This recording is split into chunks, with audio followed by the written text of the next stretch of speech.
கூலி மிகப்பெரிய எதிர்பார்ப்போடு இந்த படம் ரிலீஸ் ஆகியிருக்கு.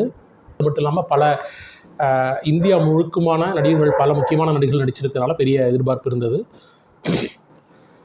வேட்டையன் படத்தை கம்பேர் பண்ணும்போது இந்த படம் ஓரளவு அதை விட பெட்டராகவே இருக்குது. பல காட்சிகள் ஜெயிலர் மாதிரியே இருந்தாலும் கூட படம் ஓரளவு சுவாரஸ்யமாகவே இருக்குது. முதல் பகுதி இன்டர்வல் வரைக்குமானது ரொம்ப விறுவிறுப்பாகவே இருக்குது. நல்ல அதுவும் இன்டர்வல் பிளாட் வந்து பக்காவாக செட் பண்ணியிருக்காங்க. ஒரு ரஜினி படத்துக்கு ஏற்ற மாதிரி செட் பண்ணியிருக்காங்க. அடுத்து என்ன நடக்குமோ எது நடக்குமோ, ஒரு பெரிய ரஜினி தப்பு பண்ணிட்டாரு அப்படின்ற இடத்துல வந்து நிப்பாட்டியிருக்காங்க. ஆனால் அதுக்கு பிறகு வந்த காட்சிகள் ஓரளவுக்கு கொஞ்சம் சரியாக இல்லை, போர் அடிக்குது. இன்னும் ஒரு இப்போ சேசிங்லாம் ஒரு 20 நிமிஷம் 30 நிமிஷம் பார்க்குறது, எந்த லாஜிக்கும் இல்லாமல் பார்க்குறது, அதையெல்லாம் ரொம்ப சகிச்சுக்க முடியுது. அப்புறம் திரும்ப ஒரு கட்டத்தில் அந்த சேசிங்லேயே கொஞ்சம் விறுவிறுப்பும் வருது. இதுக்கெல்லாம் ஒரு ஒட்டுமொத்தமாக யோசித்து பார்த்தா இந்த படம் வந்து 3 நடிகர்கள் தோளில் தான் நிற்கிது. ஒன்று ரஜினி, அவரோட பெர்ஃபார்மன்ஸ் வந்து ரொம்ப அருமையாக இருக்குது. ரொம்ப அளவாக கரெக்டாக எப்படி நடிக்கணுமோ அது மாதிரி நடிச்சிருக்கிறாரு. நாகார்ஜுன் ரொம்ப ஸ்டைலிஷாக இருக்கிறாரு. ஆனால் ஷௌபின் சாபிர் அவர் திறமையானவர்னு தெரியும். ஆனால் இது வந்து அவருக்கு லைஃப் டைம் கேரக்டர் மாதிரி வச்சு ரொம்ப நல்லா பண்ணியிருக்காரு. இது மாதிரி ஒரு நிறையா படங்கள் பண்ணியிருந்தால் கூட நமக்கு பிடிச்சிருக்காது. அவர் பண்ண படங்கள் எல்லாம் இந்த அளவுக்கான தரையில் இறங்கி லோக்கல் மாதிரி இறங்கி செயல்படக்கூடிய வில்லன் அவர் பெரிய அளவில் பண்ணதில்லை. ஏன்னா மலையாள படங்களில் வந்து அந்த ஸ்கோப் வந்து ரொம்ப கம்மியான இதில் ரொம்ப நல்லா பண்ணியிருக்கிறாரு. படம் வந்து அவரால் தான் இடைவேளை வரைக்கும் அவர் தான் படத்தை தாங்குறாரு. அதுவும் ரஜினி ஹீரோங்கும்போது ஹீரோ எடுக்கக்கூடிய ஒவ்வொரு முயற்சியிலையும் ஒரு வில்லன் தடுக்கும்போது வரக்கூடிய அந்த ஆர்க் வந்து ரொம்ப நல்லா டெவலப் ஆகிருக்கு. அதுதான் படத்தோட உயிர் நாடி. இடைவேளைக்கு பிறகு இன்னும் கொஞ்சம் கவனமாக வச்சுருந்தாங்கன்னா படம் எங்கேயோ போயிருந்திருக்கும். அனிருத் மியூசிக் வந்து பட்டம் முழுக்க மியூசிக் வந்துட்டுருக்கு. பல மியூசிக் நல்லா இருக்குது. அதுவும் ஒரு சின்ன ஒரு ரஜினியோட ஃபைட் வரும்போது சின்ன தீம் மியூசிக் மாதிரி ததிங்கினத்தோம் ஏதோ ஒரு மாதிரி மியூசிக் போடுறது அதெல்லாம் ரொம்ப நல்லாவே இருக்குது. ஆனால் பட்டம் முழுக்க மியூசிக் எப்படா காது கொஞ்சம் ஃப்ரீ ஆகுன்ற மாதிரி கெஞ்சுற அளவுக்கு தொடர்ந்து மியூசிக் வந்துக்கிட்டே இருக்குது. படத்தோட மைனஸ் பாயிண்ட்டு பார்த்திங்கன்னா ஸ்ருதிஹாசனோட கேரக்டர்ன்றதை விட அவங்க நடித்தது. அவங்க சிரிக்கிற மாதிரி ஒரு சின்ன காட்சி கூட இல்லை. உம்முன்னு முகத்தை வச்சுக்கிட்டு எப்போவுமே அழுதுகிட்டே இருக்கிறாங்க. அது பார்க்கவே நமக்கு என்னடா இது எப்போ பார்த்தாலும் அழுதுகிட்டே இருக்கிறாங்கன்னு தான் நமக்கு தோணுது. அந்த கேரக்டர் இன்னும் கொஞ்சம் டெவலப் பண்ணியிருந்திருக்கலாம். ரொம்ப ஒஸ்ட்டுன்னா உபேந்திராவோட கேரக்டர் அவ்வளோ தூரம் பில்டப் பண்ணிவிட்டு அவரை ஒரு கையாள் மாதிரி அடியாள் மாதிரி காமிச்சு ரொம்ப வேஸ்ட் பண்ணிட்டாங்க. அமீர்கான் வர்றதெல்லாம் ஏன் வர்றாரு, எதுக்கு வர்றாரு, யார் என்ன ஏது ஒன்றும் புரியல. கிளைமாக்ஸ் காட்சி காட்டாதது பெரிய குறை. ஆனால் அதை ரஜினியோட நடிப்பு மூலமாக தொடர்ந்து ஒரு 4 நிமிஷம் 3 நிமிஷம் டைலாக் பேசுகிறது மூலமாக நிப்பாட்டியிருக்காங்க. ஓரளவு தூக்கி நிறுத்தியிருக்கிறாங்க.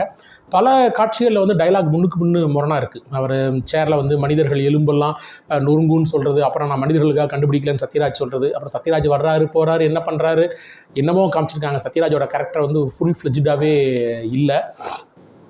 இது மாதிரியான நிறைய குறைகள் இருந்தாலும் படம் பார்க்க முடியுது. இன்டர்வல் வரைக்கும் நல்லாவே இருக்குது, ரொம்ப விறுவிறுப்பாகவே இருக்குது. இன்டர்வலுக்கு பிறகு தான் கொஞ்சம் இதாக இருக்குது. ரஜினி படம்ன்ற வகையில் இன்டர்வல் வரைக்கும் நல்லா இருந்து ஒரு 4-5 சீன் மாஸ் சீன் இருந்தாலுமே எடுபட்டும். இதில் அதெல்லாம் இருக்குது. குறிப்பாக அந்த பெண்கள் தங்கும் விடுதியில் இருக்கக்கூடிய ஃபைட்டில் பழைய ரஜினியை பார்க்குற மாதிரி இருந்தது. கொஞ்சம் சின்ன சின்ன ஜோக் கூட அதெல்லாம் நம்ம நிறைய இடம் பார்த்துருக்கோம். இருந்தாலும் ரஜினி 75 வயசில் இப்படி பார்க்கும்போது நமக்கு ஒரு சின்ன ஒரு சந்தோஷமாக இருக்குது. நாஸ்டால்ஜிக் ஃபீலிங்ஸோட கனெக்ட் பண்ணிக்க முடியுது. வேட்டையன் போல் இல்லைங்கிறது ஒரு ஆறுதல், தக் லைஃப் அளவு குப்பையாக இல்லைங்கிறது ஒரு சந்தோஷம். அதை மீறி இன்னும் நல்லா இருந்திருக்கலாம்ன்ற ஒரு வருத்தமும் இருக்க தான் செய்யுது. ஏன்னா இவ்வளோ நல்ல பிளாட், இத்தனை நடிகர்கள் கிடைத்தும் அதை சரியாக இன்னும் கொஞ்சம் நல்லா பயன்படுத்தியிருக்கலான்ற வருத்தமும் இருக்க தான் இருக்குது. அதையெல்லாம் மீறி கண்டிப்பாக தியேட்டரில் போய் பார்க்க தகுந்த படம். இது ஓரளவு பெரிய வெற்றி பெறும் தான் எனக்கு தோணுது. ஆனால் இப்போல்லாம் நம்ம எதையுமே கணிக்க முடியறதில்லை. ஏன்னா விக்ரம் எனக்கு சுத்தமாக பிடிக்கல, குப்பைன்னு தான் நினச்சேன். ஆனால் அது அடைந்த வெற்றி வந்து கமலோட வாழ்க்கையிலே மிகப்பெரிய வெற்றியாக இருந்தது. அதனால் நமக்கு இப்போ அதெல்லாம் எது ஓடும் எது ஓடலைங்கிறது சொல்ல தெரியல. இந்த படம் ஓடும் அப்படிங்கிறது என்னோட நம்பிக்கையாக இருக்குது. தியேட்டரில் வாய்ப்பு கிடச்சா பாருங்கள். அப்புறம் இன்னொன்று, குழந்தைங்களோட போக முடியாது. இது 8A ஏன்னு கொடுத்துட்டாங்க. அது இந்த படத்துக்கு ஏன் கொடுத்தாங்க, ஜெயிலர் தக் லைஃப்க்கெலாம் ஏன் UNA கொடுத்தாங்கன்றது சென்சார் போர்டுக்கு தான் வெளிச்சம். நமக்கு புரியலை அதெல்லாம் உண்மையிலேயே. குழந்தைகளோட போனீங்கன்னா படத்தில் வன்முறை வந்து முதல் காட்சியிலேருந்து கடைசி காட்சி வரைக்கும் இருக்குது. கபாலிலேருந்தே ரஜினி படங்கள் நிறைய வன்முறைன்றது ஆரம்பிச்சிருச்சுங்கிறது நமக்கு தெரியும். ஆனால் இந்த படம் வந்து கடுமையான வன்முறை, முதல் காட்சியிலேருந்து கடைசி காட்சி வரைக்கும் யாரையாவது எங்கேயாவது எப்போவாவது கொண்டுக்கிட்டே தான் இருக்கிறாங்க. ரத்தம் தெரிச்சுக்கிட்டே தான் இருக்குது. விக்ரமும் அதே மாதிரி தான் இருந்தது, தக் லைஃபும் அதே மாதிரி தான் இருந்தது, ஜெயிலரும் அதே மாதிரி தான் இருந்தது.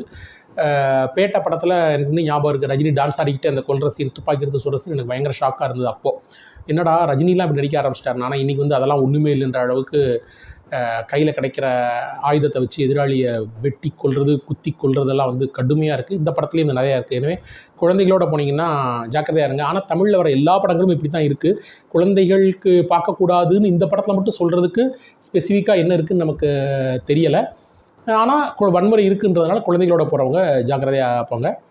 மற்றபடி ரஜினிக்காக கண்டிப்பாக இந்த படத்தை தாராளமாக பார்க்கலாம். பழைய ரஜினியை பல இடங்களில் பார்க்க முடியும்.